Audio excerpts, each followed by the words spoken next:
Good morning. Welcome to the First Parish in Framingham. Welcome if this is your first time joining us, and welcome back if this is the community you have claimed as your own. First Parish in Framingham is a welcoming congregation. We celebrate and welcome people of all ages, races, gender identities, sexual orientations, abilities, socioeconomic statuses, or beliefs. We welcome you here in the meeting house or on Zoom or wherever and whenever you may be watching this service in the future. Whoever you are, whomever you love, wherever you are on life's journey, you are welcome here. I am Andre Lamontagne. I use he, him pronouns, and I am your worship associate this morning. Unitarian Universalism is a liberal religion that honors wisdom from many sources. We keep our minds open to the religious questions people have pondered across vast times and places. Please be sure to read the announcements in the order of service. Immediately following the worship service, you are invited to join us for coffee hour in Scott Hall, just across the courtyard. Please take a moment to turn your phones or other devices to their quietest settings. While beeps and buzzes can be distracting, we welcome your human noises, cooing, babbling, laughter, and all. We especially love the sound of your singing, so please join in. Since 1701, people have gathered as this community to rest or recharge, to be challenged or affirmed. Those people are like you. You belong here, maybe only for the next hour, but we hope for longer. We are happy to have you with us. I now invite you to take a deep breath in and out. Continue to take a few more deep breaths and to begin to release whatever you need to let go of, to be more fully present to yourself, one another, and the sacred in this time and place. This morning, we are blessed to have the Reverend Lisa Perry Wood in our pulpit. Reverend Lisa was ordained into UU ministry in 2018 and has served UU congregations in Carlisle, Winchester, and Bedford, and most recently served as senior minister at First Parish in Brookline from 2018 to 2023. Currently, she is working as a hospice chaplain with All Care Hospice and Home Care. She lives in Lexington with her wife, Zoe, and their Shih Tzu, Alibaba, and enjoys yoga, swimming, long walks, and as much time as possible with her grandchildren. Reverend Lisa, welcome to First Parish.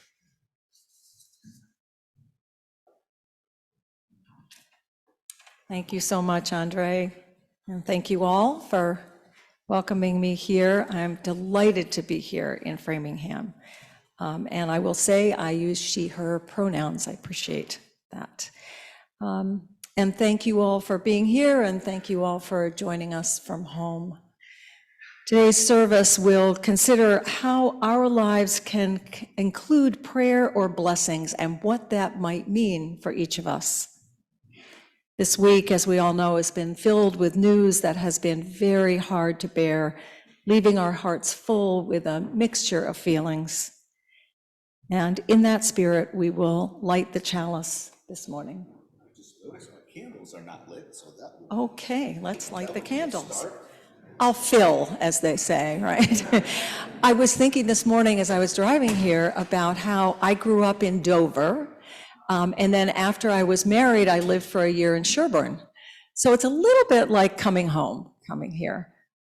As a kid, I remember we used to shop at Shoppers World. Shoppers World is still there, sort of, right? It's not the same. No more big dome and all that. Yeah, anyway, it's such a beautiful, beautiful part of the world to be, especially on a gorgeous fall day. All right.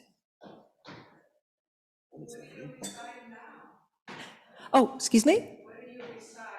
I live in Lexington.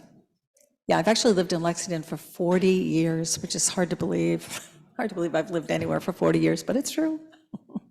And I'm fortunate to have my son and daughter-in-law and one-year-old grandchild living in Carlisle, which isn't very far away, so very lucky. All right, now we light our chalice.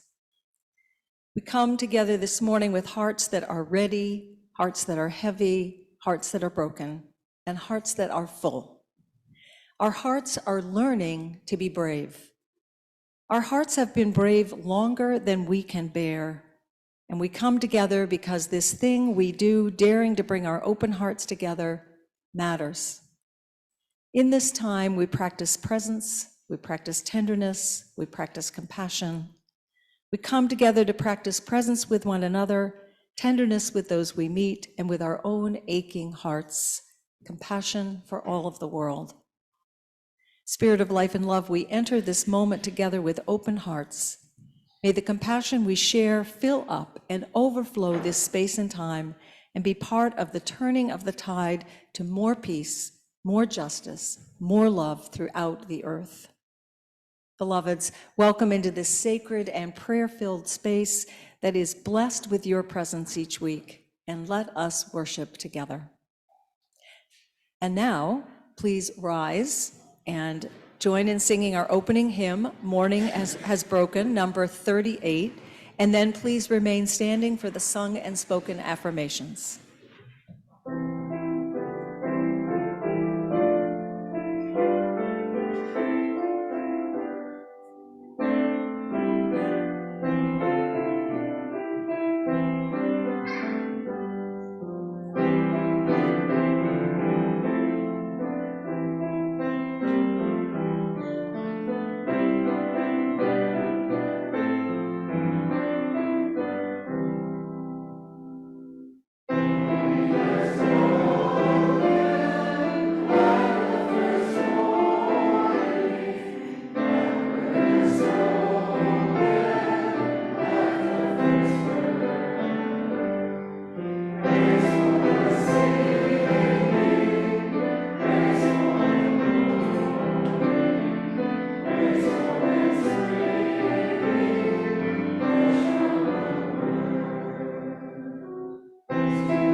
I can't tell if this mic is on. Is it on? Okay, great.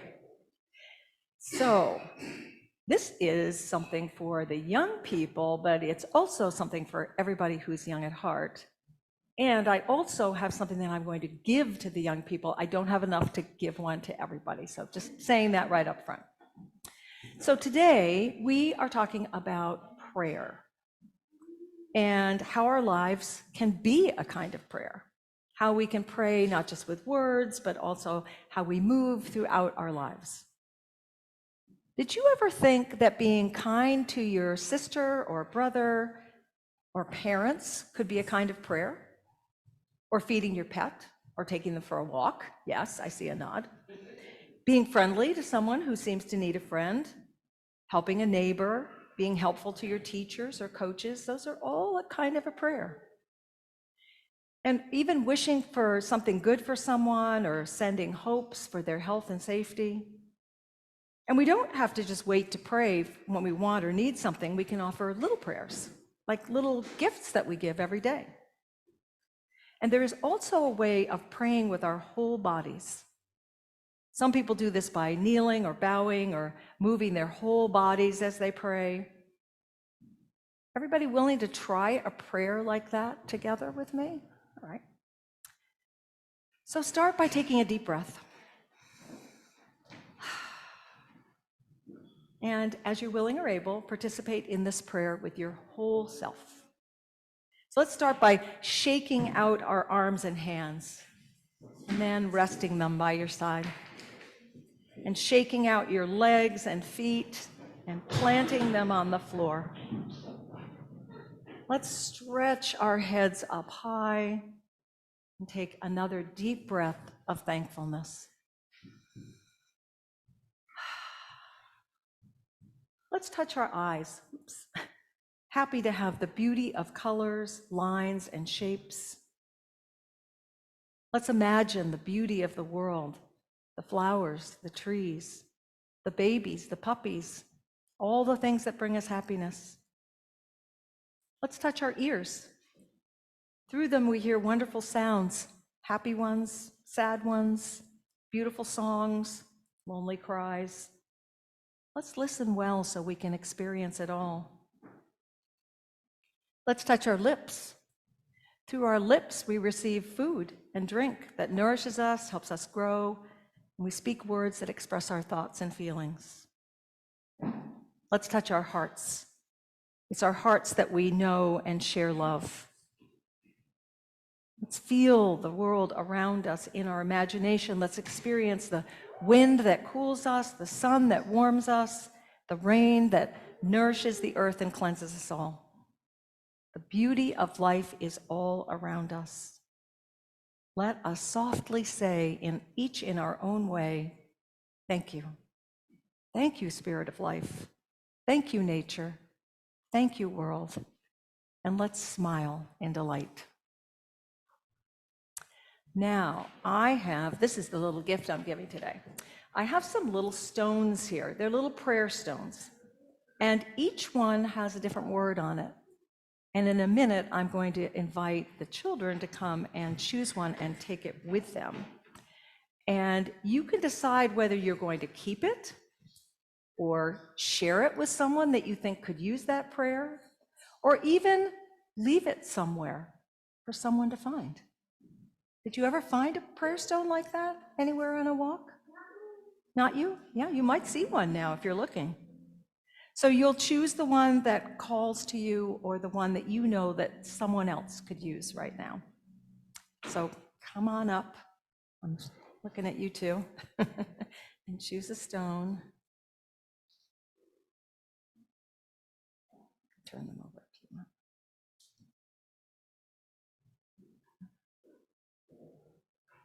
All right. Yeah. Whoops. I have a few more here. If anybody wants to take one before, if you feel you need one, you take one. And now let's sing the children out to their classes.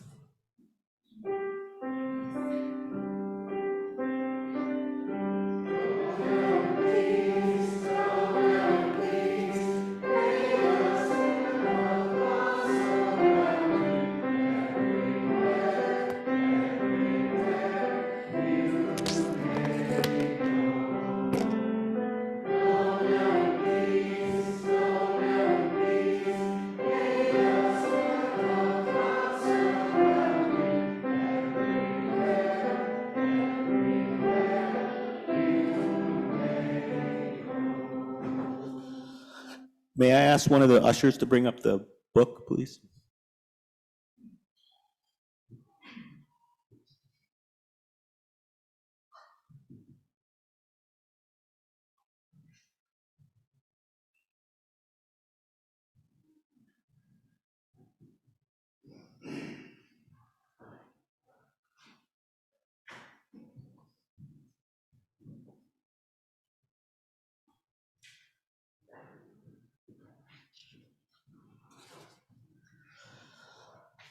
Ours is a spiritual community where we find and forge connection. We trust in the strength of our mutual support, knowing how it has sustained us day after day, year after year. Thus, we set aside this time in our gathering to share with one another the joys and concerns which are now shaping our lives. Just a reminder that you can submit your joys or sorrows either online or by writing them down in this book that is normally at the back of our sanctuary. We sing, yes,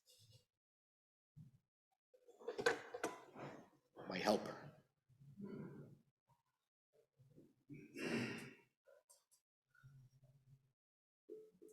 We sing from the hymn, Comfort Me, so that our joys and sorrows can be held with song, but also so that you might have a song in your heart when you are joyful or sorrowful. I begin with the sorrows of our gathered community. Ellen Cormier, can't get in contact with my cousin Ohad in Israel. Lucille Riddle, my heart breaks for the people of Israel as well as Jewish people around the world, also for all Palestinians who are not connected to the terrorism. Let us sing the first verse of Comfort Me.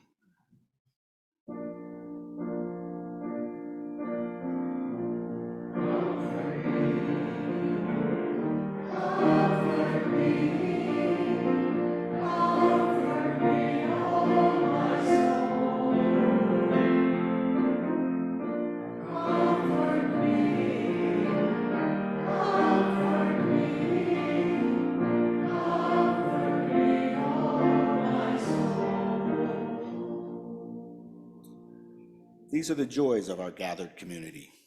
Dave Doucette, fresh pavement on Grove Street calls out for an e-bike ride. Ben Long, receiving my MVP Employee of the Month for all my hard work. Wow.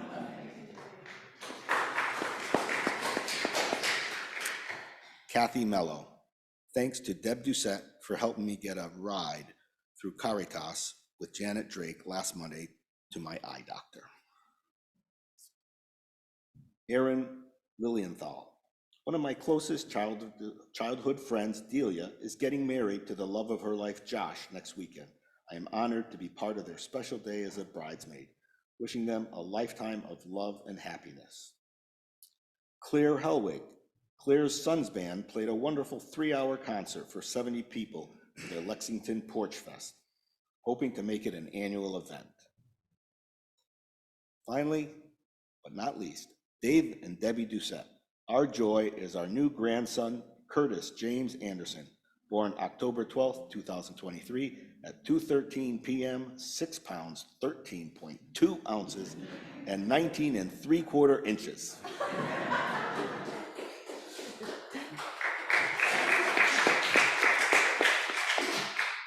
Let us now sing with me.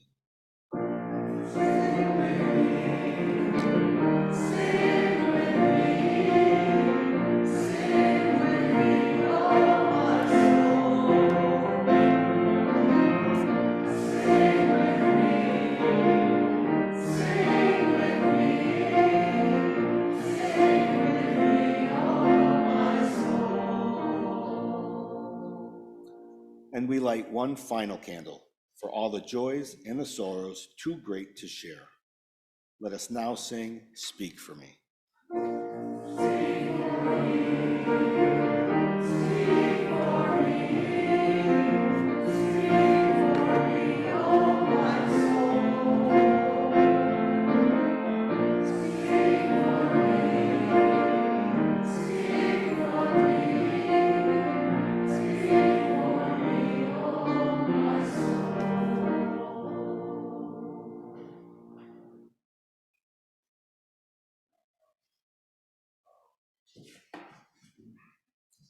Now we enter into time of prayer. Some prayers are supplications, pleas for help, for aid in times of danger and great need. In the past week, we have witnessed unspeakable violence terror, and unimaginable suffering for both the Israeli and Palestinian people. In this fragile moment, I'm going to share this prayer for peace by Rabbi Nahman of Breslov, the creative, unusual, and controversial 19th century Hasidic leader who continues to inspire generations. Please join me now in the spirit of prayer. May it be your will, Holy One, our God, our ancestors' God, that you erase war and bloodshed from the world, and in its place draw down a great and glorious peace, so that nation shall not lift up sword against nation, neither shall they learn war anymore. Rather, may all the inhabitants of the earth recognize and deeply know this great truth, that we have not come into this world for strife and division, nor for hatred and rage, nor provocation and bloodshed. We have come here only to encounter you, eternally blessed one. And so we ask your compassion upon us. Raise up by us what is written. I shall place peace upon the earth, and you shall lie down safe and undisturbed. And I shall banish evil beasts from the earth, and the sword shall not pass through your land. But let justice come in waves like water, and righteousness flow like a river. For the earth shall be full of the knowledge of the Holy One, as the waters cover the sea. So may it be, and we say, Amen. Spirit of life and love, God of all names and no name, in this moment we remember our siblings in the Middle East, whose lives have been torn apart in the past week by war and violence. We especially remember the Israeli and Palestinian people, and hold in our prayers both those lost and their loved ones in their grief. We remember also all those across the world whose homelands are threatened by violence and by political and social oppression. May all people throughout the world receive the blessings of peace and justice in their lives. May all children and families, people of all ages, live, work, play, rest, and wake surrounded by peace. May it be so. Amen. I invite you now into a time of meditation. You may wish to adjust your position, your feet flat on the ground, your body resting easily against the back of your seat, your hands gently open, palms up, resting on your thighs, your eyelids relaxed and half closed, your breathing soft and easy. In these next several minutes, I ask you to give yourself the gift of time. Time for your spirit to lay down its burden. Time for your thoughts to ease away from each other, creating pockets of silence between the noise of their passing. Time for your body to simply rest. Time to rest. Time to simply be.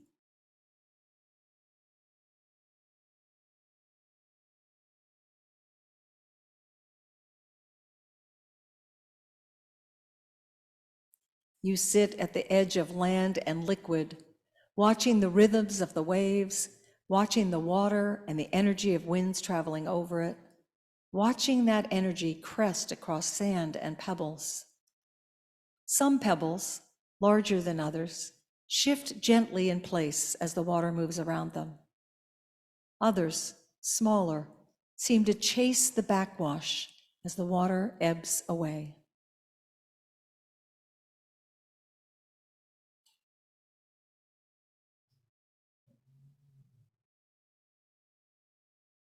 Sometimes we are boulders at the water's edge, absorbing the water's energy, standing solid, immovable, unyielding, as the water churns around us.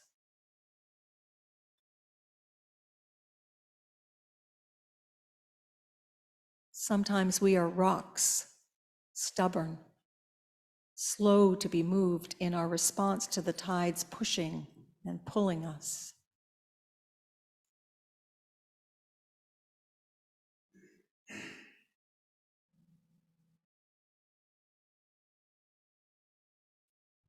Sometimes we are pebbles, tumbling helter-skelter, unable to resist the breaking waves that we can't seem to get away from.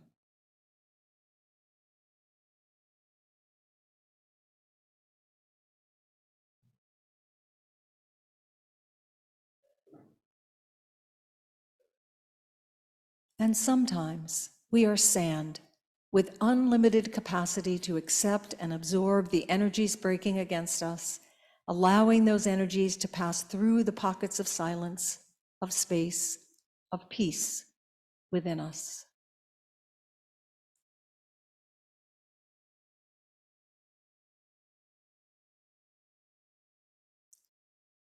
What are you today?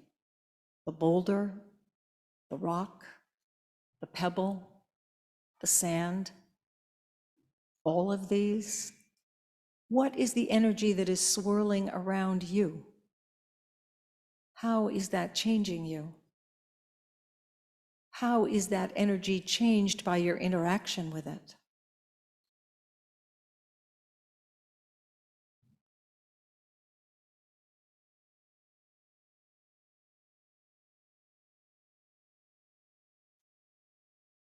In every breath, in every curving muscle and ligament, in every pulse and rhythm you experience, there is a story of you,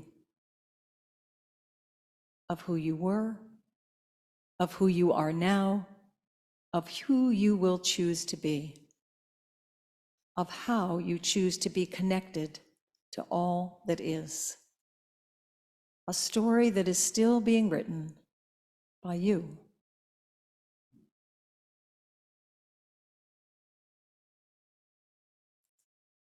Now let's take one more deep breath together.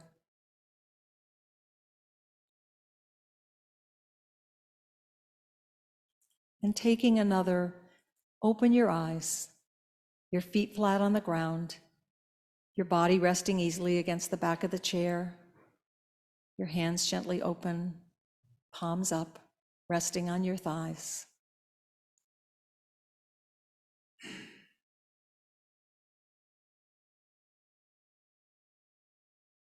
May it be so. Amen.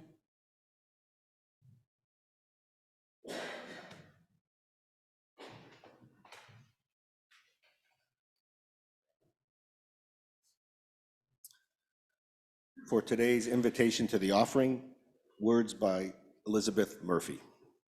First Parish leaders, both volunteers and staff members, work diligently throughout the year to be careful and attentive stewards of the congregation and its funds. Countless meetings, reports, documents, and budgets are necessary to maintain the health of an organization, especially one that has endured for over generations. We depend on our tools and our teams to track where every dollar goes, and they do just that. But the gifts you make to our weekly offering or through your annual pledge represent far more than lines on a spreadsheet.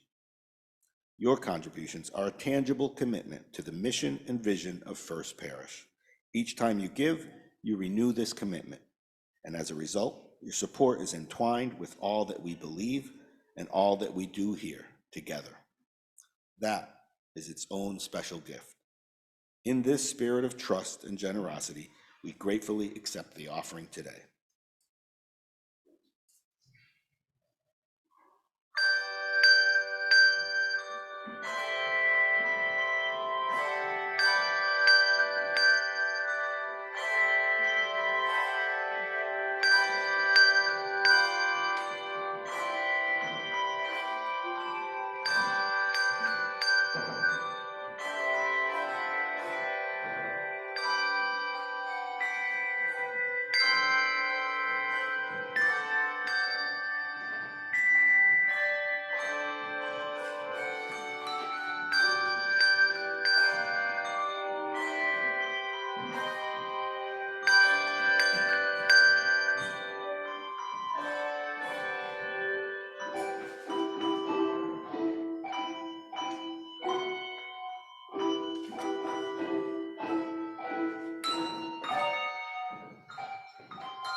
Beautiful. The reading is Listening with the Heart by Gary Kowalski. Maybe prayer doesn't mean talking to God at all.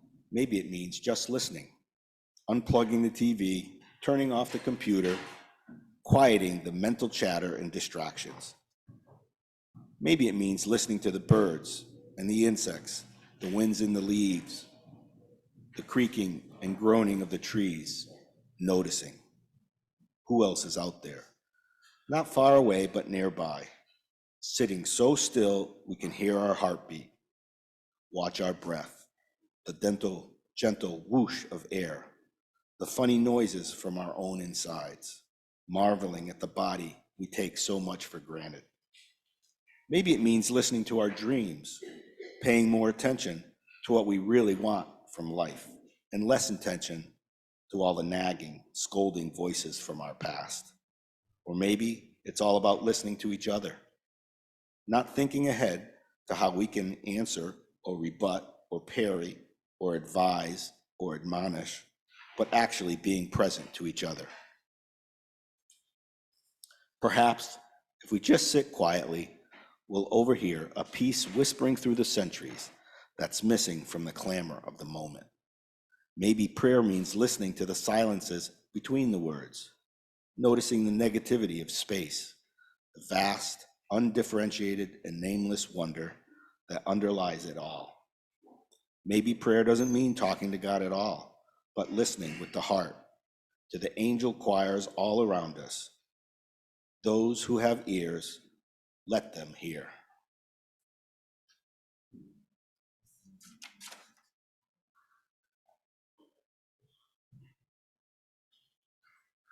Thank you, Andre. And thank you so much to the bell choir. Just so beautiful. What a treat to enjoy that music this morning. With everything going on in the news, I began this week with a meditation on prayer. And somehow, I began to hear some words from Paul's letter to the Thessalonians, people he thought needed a little encouragement in the right direction to live their lives more spiritually. Sometimes my Episcopal roots just show up like that. So this is 1 Thessalonians chapter 5, verses 14 to 18. Be skilled at gently encouraging those who feel themselves inadequate. Be faithful to stand your ground. Help the weak to stand again. Be quick to demonstrate patience with everyone. Resist revenge. And make sure that no one pays back evil in place of evil, but always pursue doing what is beautiful to one another and to all the unbelievers. Let joy be your continual feast. Make your life a prayer, and in the midst of everything, be always giving thanks. Let joy be your continual feast. Make your life a prayer, and in the midst of everything, be always giving thanks. Paul's words stayed with me all week, especially as we watched the violence and the terror unfolding in the Middle East. These words became a kind of mantra, a constant voice in my head, an aspiration, an inspiration, a grounding, a prayer. What would it actually mean to make our lives a prayer, I wondered. What would it be like to pray with every one of our actions, extending love in every encounter, seeing every moment as an opportunity to offer grace and peace, love and compassion? I'm just remembering I'm supposed to be in the pulpit right under that preacher smasher. I think I just was having a problem with that. I'm just gonna stay right here. That's okay with you. How different would our lives be if every email or text, each grocery store trip or school pickup or doctor's visit, even each customer service call or visit to the store returns counter was an opportunity to extend ourselves to one another just a little bit more fully? Even just the effort of putting a smile on our faces every day, that might be enough. A smile is definitely a form of prayer. When my children were small, their father and I decided to say a nightly grace before dinner. Though we'd both grown up some variety of Christian, We were not at all experienced in leading prayer or in the practice of everyday prayer. But somehow, that pause, that practice, in a household of 3 active children and their parents felt like exactly what we needed. We began by thanking everyone who had helped bring our food to the table. The farmers, the truck drivers, the grocery store workers, the shoppers, finally extending our thanks to the plants and animals themselves. We always ended by holding hands, saying, "Blessings on our meal." Decades later, that simple grace has become an important holiday ritual in our family, reconnecting us to gratitude and to each other. There are really just so many ways to pray with our lives. We might think about taking pauses in our day for moments of reflection, interrupting our busy, important schedules to take a walk, talk to a friend, or have a cup of tea. Maybe we could see our daily schedule as a framework into which we could insert moments of awareness, moments of gratitude. That made me think of my friend Noah McIntyre's Discover Gratitude work. Noah teaches that gratitude is something we have to practice to incorporate regularly in our lives. And the way he teaches that is through his actions, offering a wide variety of ways to incorporate moments of daily gratitude. It's one way to learn to pray with our lives.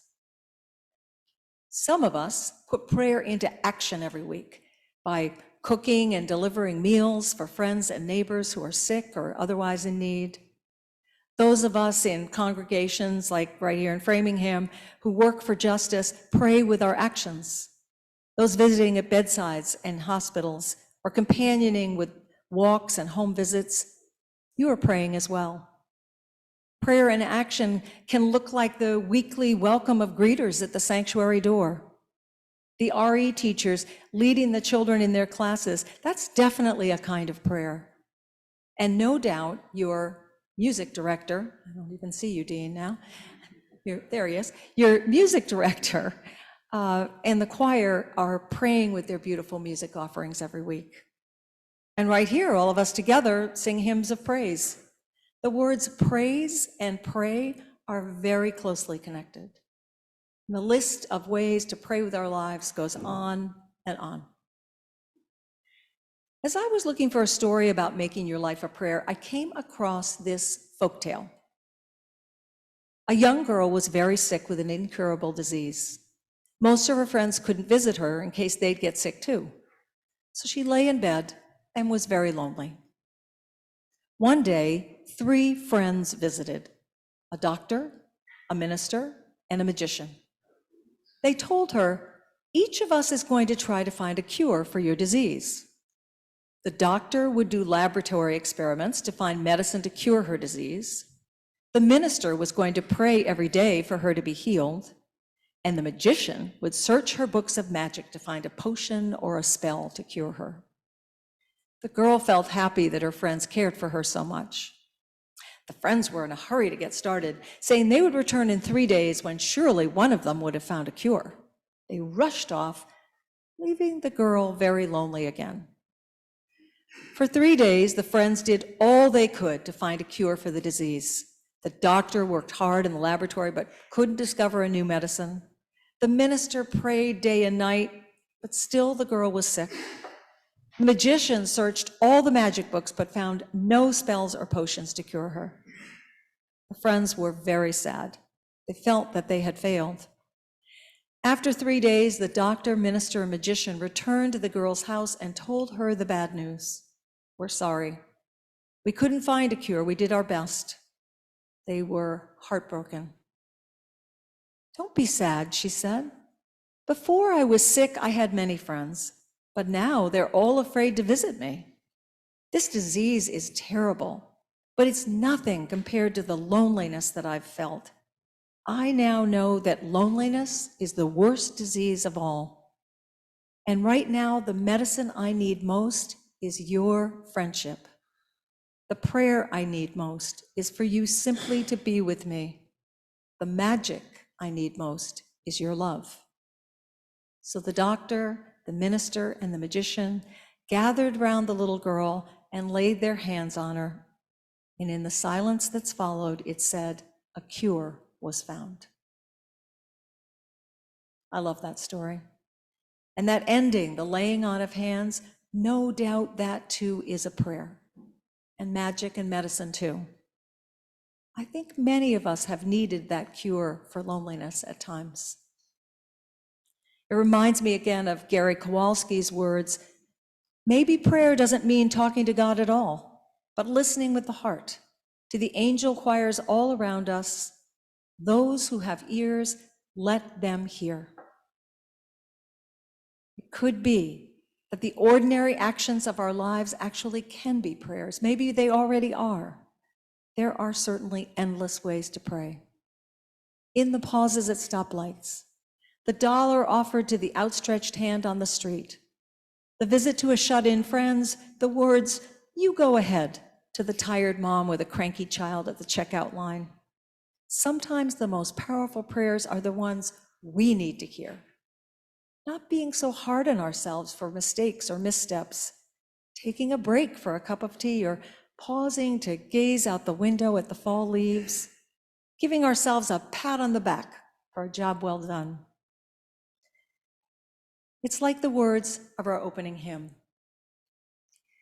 Mine is the sunlight, mine is the morning, born of the one light Eden saw play. Praise with elation, praise every morning, God's recreation of the new day. Maybe, just maybe, if we think about all the many ways to live our lives as a prayer, our prayers will build a movement of prayer, a mountain of blessings, a tsunami of praise, spreading blessings of love and peace and hope everywhere we go. It is certainly worth a try. May it be so. Blessed be. Amen. And now, please rise as you are willing and able and join in our closing hymn, Peace, the Perfect Word. It's number 161 in the Gray Hymnal.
Well, I couldn't let Aaron know that I never stood in his pulpit, right? So here I am. It's not so bad. Oh, friends, it has been such a joy to be with you this morning. Thank you so much for your warm welcome. And slide here to my benediction. Here we are. Our closing words are A Prayer in Time of Awe by Maureen Killeran. Holy grandparents of the universe, energies of creation, endless mysteries of life, you are the music that sounded before our world was born. Sound and silence woven throughout the ages, far beyond the most profound wisdom humanity has been able to touch. Be with us. Deepen our willingness to live without certainty, to take the risks of living on the edges of our creativity, to step beyond the boundaries of possibility and hope. Help us always to remember that we are in our essence the magic of star stuff, that we are kin to all that is and was and may yet come to be. Teach us to temper our impatience, to retain our conviction that what we do makes a difference, that even our smallest act can contribute to the good of a greater whole. Be with me in my uncertainties. Rejoice with my small triumphs. Comfort my losses. Remind me I am never alone, not in my joys or in my tears. In the blessing of our silence, may I feel your presence, something greater than I have yet been able to comprehend. Dear friends, take all that we have shared here this morning out into the world. Let your lives be a prayer, and may you feel that blessing in your heart. May it be so. Amen. Blessed be. And now please enjoy the postlude.